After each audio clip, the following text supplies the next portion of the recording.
shifty, they were really jumpy, and we had penalties. I had a run called back for about like 40 yards. And, there's just mistakes that we can't have. We all have to be on the same page. We all have to do our assignments and do it cleanly. And I think that because it was our first game, it was a lot of us that it was our first collegiate game. Everybody was really just amped and up, especially on the first play. And first play was a penalty. So we just all have to get our minds right for the next game. Just having pulled off that window on the road for, again, the first game for a lot of these, a lot of you guys. Just what does that do going forward? Right? I think that the win on the road was a big thing for us. Not having it be a home game. Shout out to the fans. They made it really feel like a home game, to be honest with you. But the win on the road is really huge for us, and it really let us know that it can be anybody's game. It doesn't matter where it's going to be at. As long as everybody plays hard-nosed football and do what the coaches ask you to do, I think we win anywhere. And not just win on the road, but to rally from the second half. You can learn so much from that kind of. Definitely. I think the momentum changed. When Brian Edwards, he was catching a bunch of balls, making first downs. Casey Crosby had a very clutch catch up the middle for a first down. I think that's when we really started turning it on. We really started clicking together as an offense. We were running the ball really good. We had receivers out there that was catching it. We had Debo, we had Brian, Casey, Jamar. We had a lot of people out there making plays and stuff like that. So, once the momentum changed and we got the momentum, I think that we started doing really good, and we all started working together as a team and really just dominating and driving the field. Your expectations of what your first game was going to be like versus what it was actually like, what were the differences? Honestly, I had it high. I always have high expectations for myself, but I didn't plan, saying like, oh, I want a 100-yard game. I just play. That's me. Like everybody asks me like, how many touchdowns do you think you're gonna get, or what do you think your stats gonna be like? And I always tell I never predict. I just play. So, that's what I went out there and did, and I tried to give it my all, and we came out with the win, so that's all I can really ask for. Anything about the whole experience that was surprising, whether it be the travel or it's kind of a weird road environment because y'all had almost as many people there. Yeah, I think the environment was a lot different than it is in high school. I think the closest thing that I've ever been a part of as far as that kind of environment is the state championship in high school, and even that is nothing compared to what it is, especially SEC on the road game. ESPN and stuff like that. So it was a really big thing, but I think we all handled it pretty well. Do you guys have to guard against saying Mississippi State lost to South Alabama? They must not be very good. That's how I feel like that's naturally how people are going to think, and I think Coach Muschamp, he's definitely told us we can't sleep on anybody, and we just have to play the best of our ability. We have to do what we have to do. We should never look down on an opponent because you never know, especially this team. They're really good on the perimeter, so we just got to do what our coaches tell us to do, and I know that the coach is going to put us in the best position to make that happen. So on the flip side, they're probably going to be pretty motivated, and really this is, you could make the case that this is more important than a win over you guys is more important than a loss to South Alabama. And, as far as that, I think that we're going to go out with the same mindset. We're not going to go out with the mindset that we're just going to beat these guys and stuff. We're going to go out saying, we're going to play our hardest. We're going to do our assignments. We're going to run each play. We're going to execute.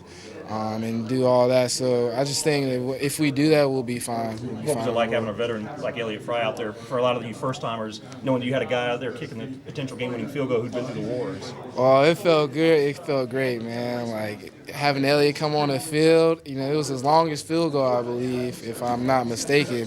So I was kind of nervous. It was going to the overtime, so it really didn't matter. We still had time to, play and, still win. But when he kicked that field goal and he made it and the refs did like this, man, I was so excited. It was my first college game, got a first win. We're 1-0, and so this week that's what we're trying to do. We're trying to be 2-0 and try to keep taking one game at a time. So. AJ, when did you first realize that Brian Edwards had the ability to play at this level right away? Honestly, I knew when he first came in. I noticed, what he was doing. I noticed the catches that he was making. The jump balls he was still catching over our DBs. And it was just, I just think it was pretty obvious to me, personally, that he's a really good player. He's a playmaker. He has the ability to do a lot of things for our team, and Shout out to him, man. He had a great game. Great game.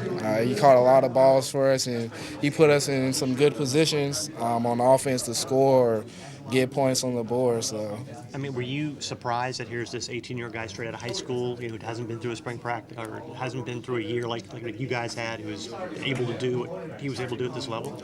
not surprised. Like I said, as soon as I seen him and as soon as we started practicing, I seen this his potential and his talent level. And I'm not a veteran, I'm still freshman on the field too. But just seeing him, that just let us know we do have a lot of young players that are playing, and we have a lot of players that are even starting. So just seeing him, and he works really hard in practice. He catches just about every ball. And if he doesn't catch the ball, Coach BMAC is on him and stuff like that. So everybody just has really high expectations for him. They did coming into the game, and now it's even more so, I believe. So. Do you notice any changes when Blake's at right tackle, DJ's at right guard, or Allen's at right guard, DJ's at right tackle? Are there any differences for you? Honestly, it's no difference for me. I'm still running. I'm still trying to hit my hole and stuff like that. And I mean, sometimes you have to be cognizant of like who's where because everybody moves different. And that's the thing you gotta kind of gauge. Like, okay, if DJ's at right guard, he's gonna pull a little bit slower than if Corey was at right guard and stuff like that. So you gotta kind of just pay attention to like the little details and the little things like that. So. Did you feel like the zone blocking got a little bit better as kind of the game went on? I believe so. I think the second half, we really did a great job of running inside zone, just running, period.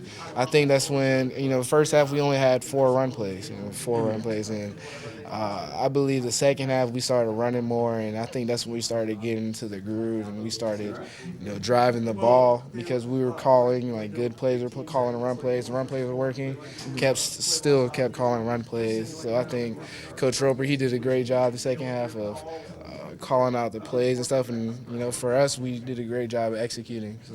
Did you expect to be as comfortable as it seemed like you were sort of negotiating the traffic? Some of those plays where it became sort of a kind of a mess, and it seemed like you were pretty good at sort of gliding through? I believe I just did, it was my natural instinct to do that. Coach Bentley, he teaches us a lot of different things, and, shout out to him, he does a great job of, coaching us and what we were supposed to be doing on the different plays, it's outside zone or inside zone. It doesn't really matter, but he always makes sure that we know what we're doing. And I think coming into the game, I was really comfortable with the game plan and the scheme because we just repped it so much in practice. It was almost like another practice almost. So.